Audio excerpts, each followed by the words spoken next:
No one remembered when the killings began. People only remembered when fear did. The first body appeared under a flickering streetlight, the kind that made shadows look guilty. The man had no wallet, no phone, no identity left behind.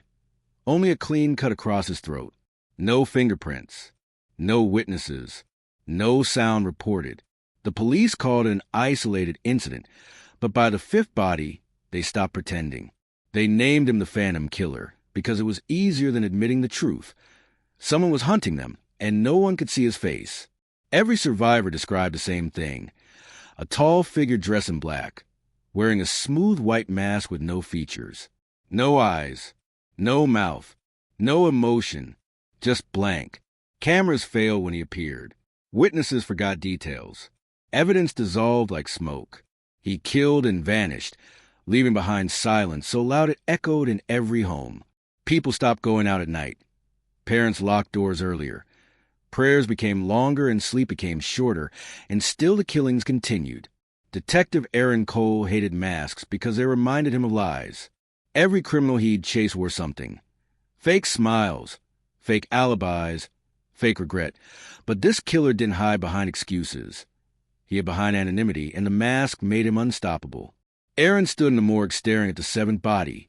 Female, mid-30s, office worker. No criminal record, no enemies, no connection to previous victims. And the randomness terrified him more than anything. Killers like this didn't want to be understood. They wanted to be felt. As he turned to leave, he noticed something carved faintly into the victim's wrist. Look at yourself. The city turned the Phantom Killer into a monster, but monsters were easy to hate. What no one talked about were people who looked away.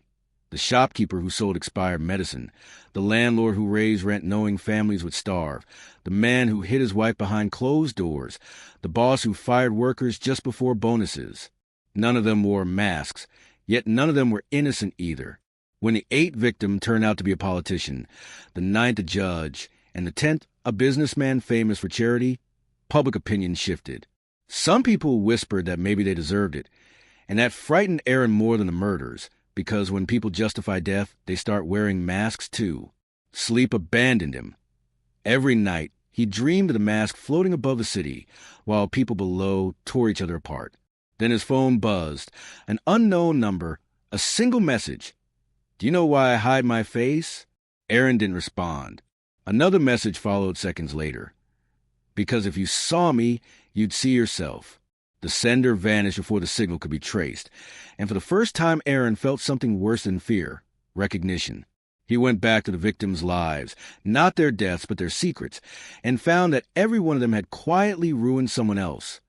Legally, respectably, without consequences. They destroyed lives with paperwork, decisions, and silence, leaving no blood on their hands. The Phantom Killer wasn't killing randomly. He was balancing something. The words carved into the wrist returned to Aaron like a verdict. "Look at yourself." The message came again. "Come alone." Old subway tunnel. Midnight. Aaron knew it was a trap and went anyway. The tunnel smelled of rust and regret. His footsteps echoed like accusations until he saw him standing under a broken light, the white mask glowing faintly. "Why kill them?" Aaron demanded. The voice behind the mask was calm, ordinary. "I didn't kill them," the Phantom replied. "I removed them." "You're a murderer." "No," the Phantom said. "I'm a mirror." Aaron raised his gun and told him to take off the mask.